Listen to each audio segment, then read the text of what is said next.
We're streaming this on twitch.tv/greenisnotnick. I don't really stream much, but you can still follow me there in case I do and record videos and stuff. Hello, everybody. Welcome to Green is Not Nick, the best channel on YouTube. It's a fact. Today, we're going to be talking about a topic that I don't know anything about. I'm going to see what Felicia brought to my attention today, but it is the growing epidemic of true crime makeup gurus. Okay? People like true crime, right? I have had my enjoyment with true crime, and as you can tell, a lot of people get a lot out of it. If I were to make up a number, I'd go, true crime is a $345 million industry and it's growing every day. I don't know if that number's true. It's probably more than that, to be honest with you. But I'm not here to spit facts. I'm here to...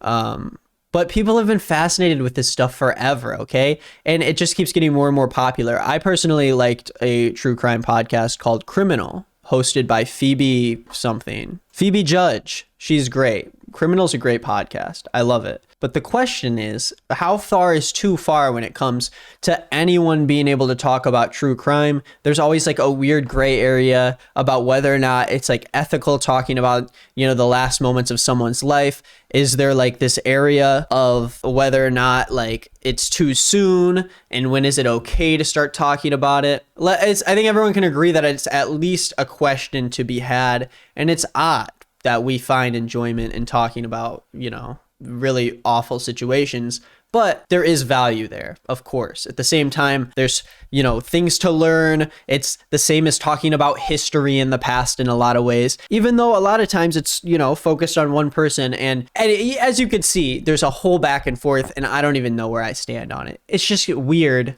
but it also provides, you know, historical value. People are fascinated with true crime, serial killers, and true crime podcasts and documentaries about some of the worst things that have ever happened in the world have always been popular, and they're still going to be popular, and they'll probably be popular decades from now, okay? But from this whole trend of talking about true crime, a new type of YouTube genre has emerged. Now, of course, you've got your standard true crime creators who are going to go over the stories of popular murder mysteries, disappearances, and crime. But now there are creators who are combining this with another YouTube trend, which is makeup tutorials. So today we're going to be taking a little bit of a deep dive into these channels and see what and how they talk about true crime and answer the question, is talking about the brutal murder of people while showing the world how to do a perfect eyeliner wing disrespectful? Now, let's talk about the actual thumbnails first. If you look at a lot of these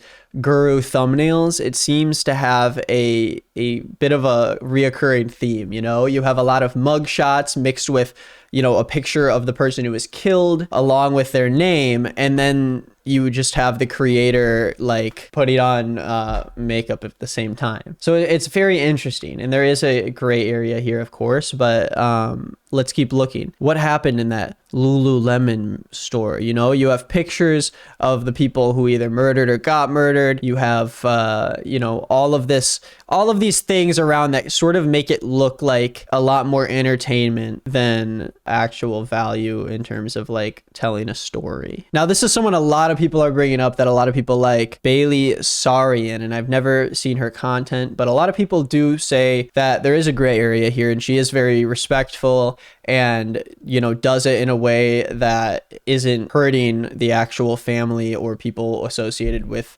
the situation. But at the same time, you look at it from an outside perspective and from the thumbnail, and you wonder, is this being taken care of like it should be in a serious sense or in an investigative sense, or is it, you know, capitalizing on really bad things that have happened like recently and using it to profit off of? Also, Felicia wanted to point out the turkey emoji, the sugar baby cannibal turkey emoji. It's just a little weird. And a lot of people in the chat are saying, this is why I like doing this live too, because I like knowing what people who are like interested in this stuff have to say about it, because then I don't have to like respond to it in the future when everyone talks about it in the comments. Right now, we can talk about it. A lot of people say she doesn't talk about the makeup for the most part, and she sometimes leaves out personal details. Her thumbnails are typically the murderer and not the victim. But then you have other people saying, I don't really like it, and it feels very odd, and there's no way the families of the victims feel good about it. Some people think it seems pretty exploitative. Some people say, to be fair, she doesn't talk about makeup in the video. So there definitely is like a polarizing aspect to it. And Karishma said she also changes names as well, sometimes for privacy reasons, but I can see how it's weird. And there's a similar trend with ASMR true crime. So that's all, you know, gives you an idea of what people think about it. A lot of people think it might be tone deaf, but, you know, other people think it could be exposure towards the actual problems and yada, yada, yada. I don't know what my opinion is yet. I'm going to figure it out today. Right now, I'm pretty skeptical about it, but I'm not going to come to any conclusions until I sort of like get a good look at everything and kind of see the argument. Now, I guess it does depend whether or not you're saying, you know, you're like, these two ones are obviously, they're putting on the makeup. This one does say mystery and makeup. So I wonder, but it is a weird area in terms of like the ethics of it. And they make a shit ton of money off this, just to be clear. Like some of these videos, like this Bailey one where we looked at the thumbnail of, has 4.1 million views, which is, it's a lot of money. Someone does say she does so much research though, and that's obvious. So yeah, I mean, there is a conversation to be had here. Is there a certain threshold of respect and the research and time you put into making sure you're telling the story in the right way? Because there's different lines here. Some people are saying, you know, it's weird when you combine it with something else. Some people are saying it's the thumbnails. Some people say it depends, you know, how much research is put into it. So you have to like think about all these things. Is there a certain point where the amount of research you do starts to make it more okay because you can tell that you invested time into telling the story the right way? That's something that as a viewer, you would have to respond to yourself, you know? Someone said maybe if they got permission from the families. I think that's definitely another point, is that at the end of the day, the victims are what should probably make the final choice. And unfortunately, the victims in this case would be dead, but the people that they're related to should probably have the say on it. But legally, obviously, this stuff is fair use and you're allowed to talk about it. So listen, the whole conversation is definitely polarizing. We can tell by looking at the chat. There is a ton of question of whether or not this stuff is okay. And I think that's good that we're having that conversation, because we're going to figure out how we feel about it as we go. Right? Someone did say in the chat that Danielle, which is Danielle Kirsty, is one of the people that we looked at right here, does have a criminology degree. But if you have a degree for this, why are you putting on your makeup and doing this while profiting off of it? That's a good point. There's also the idea of whether or not casually talking about it is an okay thing. And I'm trying to bring up all these points because I want to make sure we like cover everything and think about it, because I don't really know much about it and I want to see what actually happens in the videos before I come up with a thought about it. Because you have to wonder, where is the line between being casual and taking it seriously? Because like for me, if I tell a story about something awful that happened, like the Travis Scott Astroworld incident, personally, if I talk about those situations, I always give all of the AdSense to something else because it feels wrong for me personally to like make money off of it. And that's not me, you know, trying to act like I'm a good person. Plenty of people do that. And I think it should be the norm when talking about something that could be considered profiting off of it, is that you should not only be respectful about it and give the attention and facts and details that the situation deserves,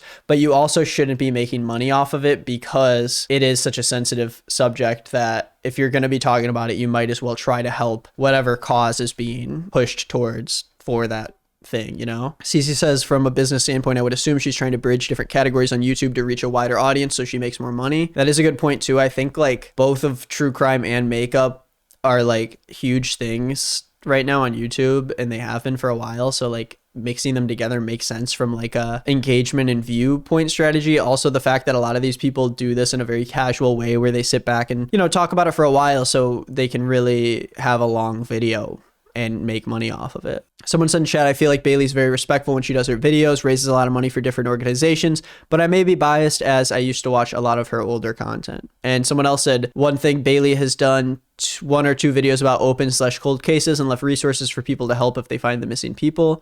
And see, that's another viewpoint, is like with actual cases, if you know, are passionate about actually, you know, helping the cause. So I think with that, I think we covered a lot of the points that people have. I want to make sure like we address everything, because before I like have an opinion on it, I don't want to miss any ideas. Let's look into it and talk about it real quick. So we're going to look at Bailey first, the most popular true crime makeup guru on the platform.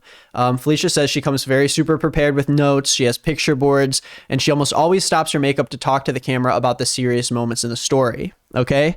So obviously, I think with most things, I can say that this is a case by case basis. So you kind of have to look at each creator, but let's get a good idea of what these videos look like. Would not agree that his beliefs and whatnot are what represent them as a whole. So again, sometime in 2015, Lori bought Chad's Standing in Holy Places series and became obsessed with them, according to friends. Chad and Lori did not know each other that we know of. And if they did know each other, it had to be through emails, maybe, possibly like the internet. They both lived in different states at the time. June 2015, Chad and his wife, they end up purchasing a home in Salem, Idaho, after Chad claims that he heard voices tell him move to Rexburg, Idaho. So there's a good idea of what like this one looks like. And personally, I think this video at least seems like it's handled well. It's not in a way that seems too casual. It seems like she knows what she's talking about. It doesn't seem like it's using the makeup aspect of it to lessen the actual impact of the situation itself. It does weird me out a little bit, and I do feel a little weird about watching someone put makeup on while talking about it. But at the same time, it's like morally, there's nothing about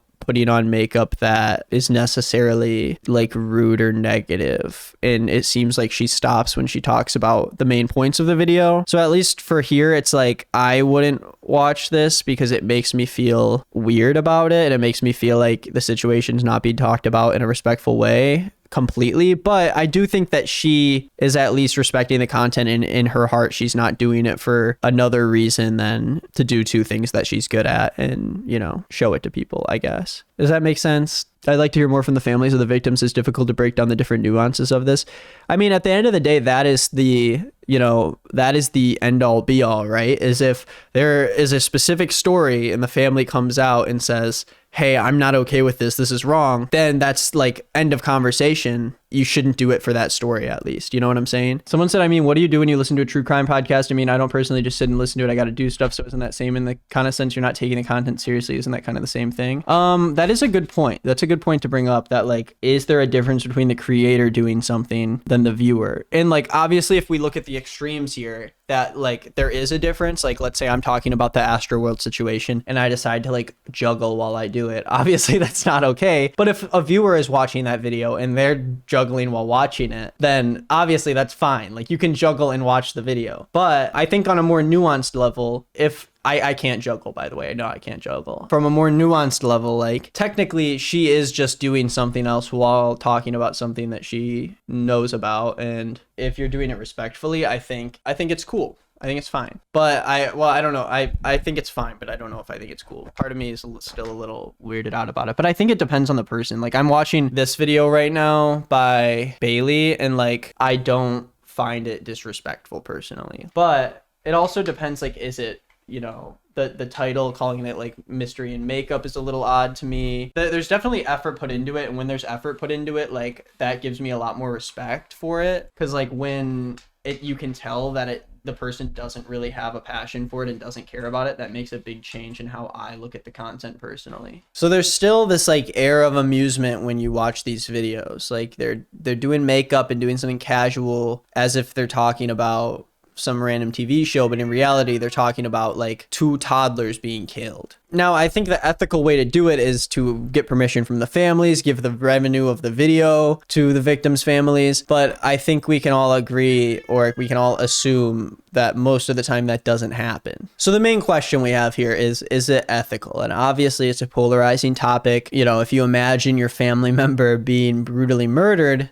and then you have some YouTuber just like kind of just talking about the situation while filming a makeup tutorial, it's odd. And I wouldn't want that. And it feels like you're making money off other people's tragedies. But obviously there are nuances to it. And not always is it like this fun little makeup tutorial that's all weird and like goofy, and sometimes it is respectful. And I think there is something to say about that. Obviously there are times when it's appropriate and there's times when it's inappropriate, but how often are those times and where do you draw the line? Also, a lot of these stories usually cover things like cheating and family drama and abuse that's happening within the family or with the victim or with the killer that attributes to the actual story. And this is something that, you know, families of these victims probably don't want spread around YouTube. You know, victims will have stories that include them doing things that they would not be proud of either, but now it's spread publicly publicly because they were murdered, which kind of like adds to the weirdness of it all and like kind of sucks. It really sucks. So the combination of these stories with makeup tutorials can feel really disrespectful, but at the end of the day,